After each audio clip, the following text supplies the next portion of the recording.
사람은 평생 몇 명의 친구를 믿고 살아갑니다. 피보다 진한 인연이라고 부르는 사람, 가족보다 먼저 떠오르는 이름, 인생에서 가장 힘들 때 옆에 서 있었던 얼굴. 우리는 그런 사람을 의심 없이 내 편이라고 믿으며 늙어갑니다.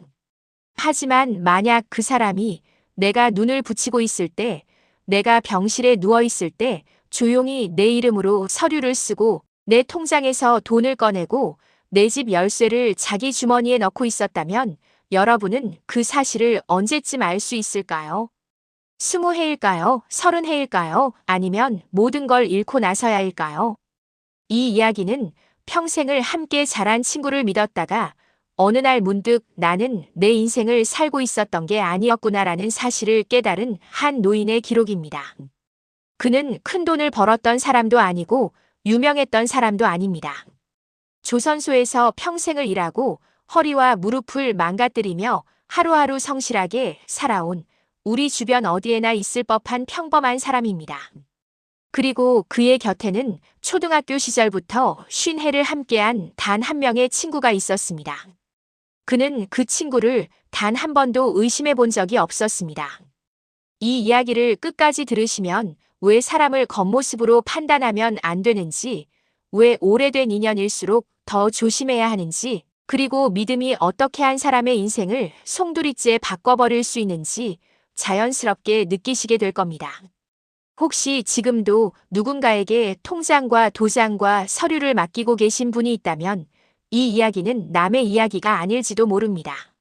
이런 실제 같은 이야기들이 여러분 곁으로 계속 찾아올 수 있도록 지금 이 순간 구독과 좋아요 한번 눌러주시면 정말 큰 힘이 됩니다. 그리고 마음의 준비를 하십시오. 이 노인이 겪게 될 배신은 생각보다 훨씬 오래 준비된 것이었고 훨씬 가까운 곳에서 시작되고 있었습니다. 김정수는 63이 되던 해에 조선소에서 퇴직했다. 20살에 안전모를 처음 쓰고 들어가 50에 가까이 철판과 불꽃 사이에서 살았고 허리디스크 수술만 3번 무릎은 이미 제 것처럼 구부러지지 않았다. 퇴직식 날 동료들은 박수 쳐줬지만 그는 기쁘지 않았다.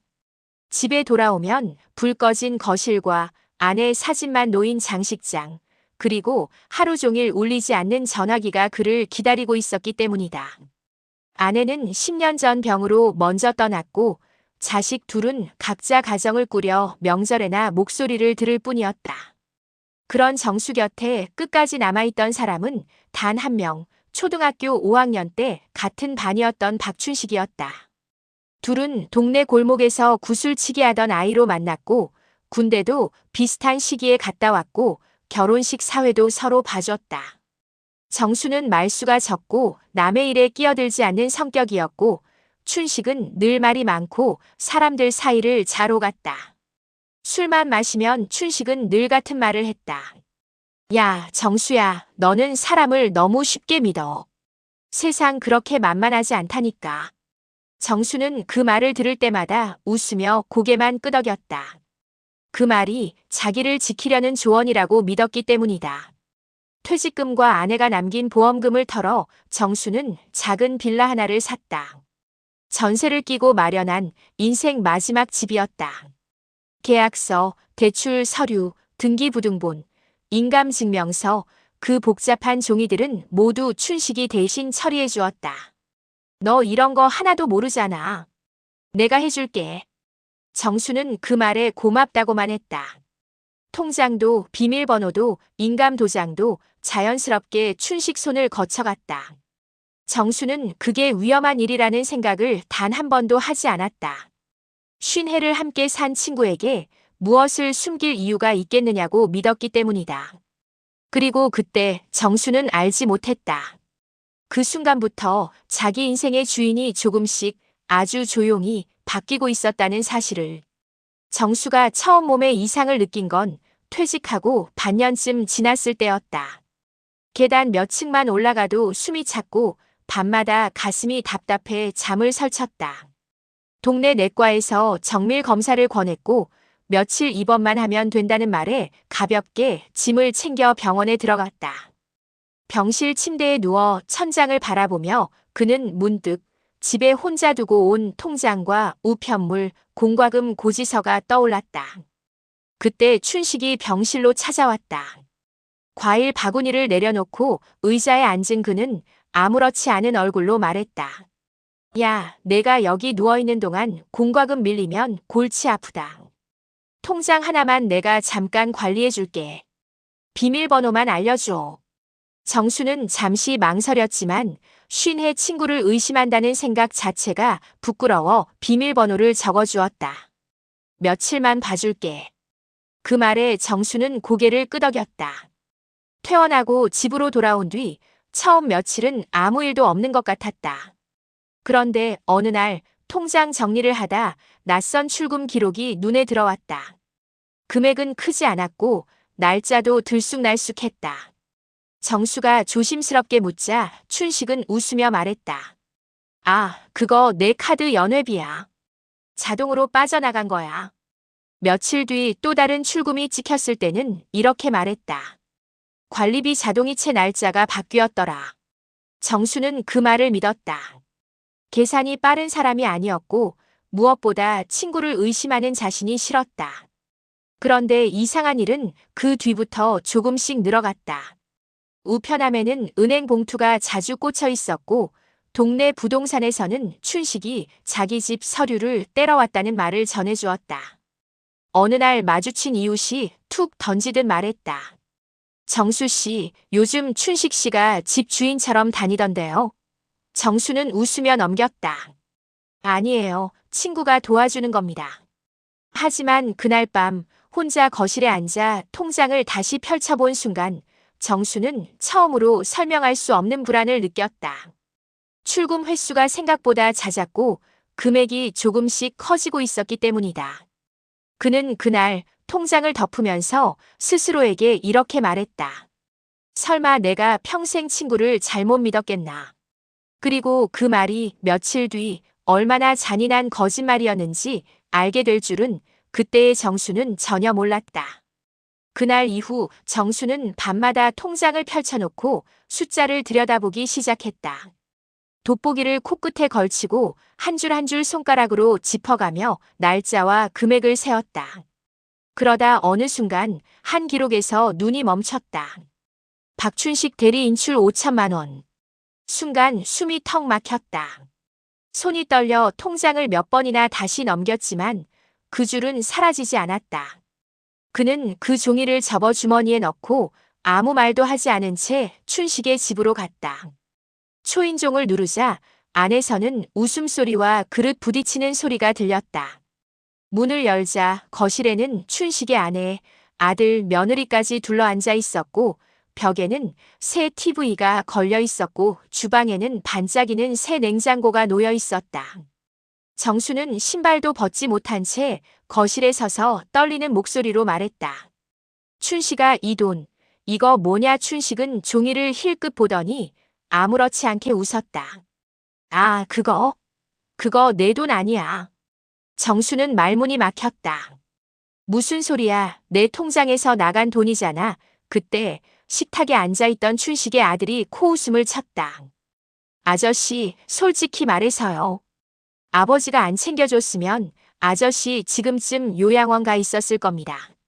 방 안의 공기가 순간 얼어붙었다. 춘식은 천천히 일어나 정수 앞에 섰다. 정수야, 내가 뭘 할 수 있겠냐? 집도 돈도 서류도 지금은 다 내가 관리하고 있어. 그는 잠시 말을 멈췄다가 정수 얼굴을 똑바로 보며 낮게 말했다. 솔직히 말하면 내 인생 지금은 내가 대신 살고 있는 거야. 그 말이 끝나자 정수는 아무 말도 하지 못했다. 발끝부터 머리까지 피가 식어 내려가는 느낌이 들었고 50해를 함께 산 친구의 얼굴이 그 순간 처음으로 낯선 사람처럼 보였다. 그는 그날 그 집을 나서면서 비로소 깨달았다. 자신이 지금까지 믿어온 사람이 친구가 아니라 이미 오래전부터 자기 인생의 주인 행세를 하고 있었다는 사실을. 정수는 그날 집에 돌아와 밤새 한숨도 자지 못했다. 눈을 감으면 춘식의 얼굴이 떠올랐고 귀에는 내 인생은 내가 대신 살고 있다는 말이 계속 맴돌았다. 새벽녘 그는 처음으로 딸에게 전화를 걸었다. 아빠가 좀 이상한 일을 당한 것 같다. 그 말 한마디에 딸은 바로 다음 날 집으로 내려왔다. 딸은 통장, 계약서, 등기부등본을 하나씩 펼쳐놓고 조용히 물었다. 아빠, 이 서류들 직접 쓴 거 맞아? 정수는 한참을 바라보다 고개를 저었다. 며칠 뒤 딸은 변호사와 함께 은행에 갔고 그날부터 정수가 몰랐던 거래 내역들이 하나씩 모습을 드러냈다. 담보 설정, 대출 실행, 위임장 작성, 그 모든 날짜가 공교롭게도 정수가 병원에 누워있던 시기와 겹쳐 있었다. 그리고 결정적인 날, 공증 사무실 CCTV 영상이 확보되었다.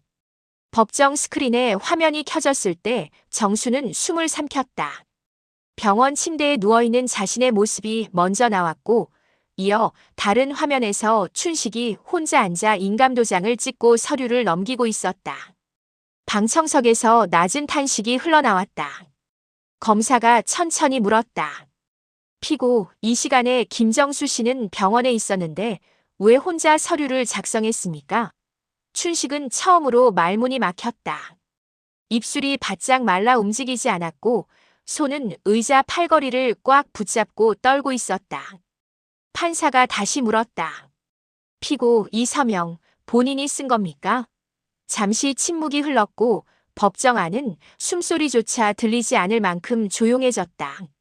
그때 춘식이 아주 낮은 목소리로 말했다. 내가 썼습니다. 그 순간 정수는 비로소 깨달았다. 그동안 자신이 의심했던 모든 순간이 과장이 아니라 사실이었다는 것, 그리고 쉰해의 친구는 우연히 실수한 게 아니라 아주 오래전부터 계획적으로 자기 인생을 넘보고 있었다는 것을. 법정에서 판사가 망치를 두드리는 소리가 울렸고 정수는 그 소리를 들으며 처음으로 이 싸움이 이제야 시작되었다는 걸 실감했다. 판결이 내려진 날 춘식은 법정을 나서며 아무 말도 하지 않았다. 수갑이 채워진 손은 축 늘어져 있었고 늘 사람들 앞에서 큰 소리 치던 입은 굳게 다물려 있었다. 기자가 마이크를 들이밀자 그는 고개를 돌려버렸고 그 순간 방청석에 앉아있던 동네 사람들이 하나둘 일어나 그를 노려봤다. 저 인간이 그랬대. 친구 인생을 통째로 빼앗았대. 그 말들이 그의 등 뒤를 따라붙었다. 며칠 뒤 교도소 첫날 밤 춘식은 잠을 이루지 못했다. 낯선 냄새가 가득한 독방에서 그는 천장을 보며 뒤척였다. 불이 꺼진 뒤 그는 처음으로 혼잣말을 했다. 정수는 끝까지 나를 믿었는데 하지만 그 말을 들어줄 사람은 아무도 없었다. 면회실 유리창 앞에는 매번 빈 의자만 놓여 있었다. 아내는 이혼 서류를 먼저 보내왔고 아들은 사업빚을 남긴 채 연락을 끊었다. 교도관이 명단을 들여다보며 말했다. 박춘식, 오늘도 면회 없습니다. 그날 밤 그는 이불을 뒤집어 쓰고 소리 없이 울었다. 돈도 집도 가족도 아닌 자기 인생에서 가장 값싸게 여겼던 사람 하나를 잃은 대가가 이렇게 클 줄은 몰랐던 것이다.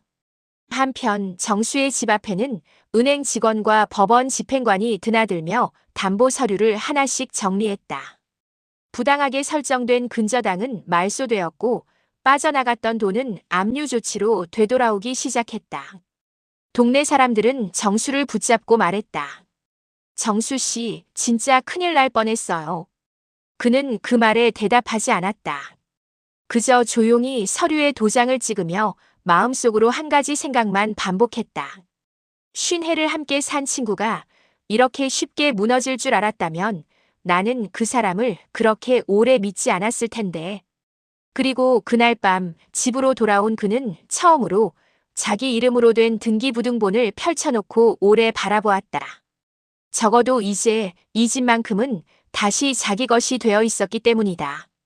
판결이 끝난 뒤 정수의 하루는 이상할 만큼 조용해졌다. 집은 다시 자기 이름으로 돌아왔고 통장은 더 이상 낯선 숫자를 찍어내지 않았다. 그런데 마음은 좀처럼 가라앉지 않았다.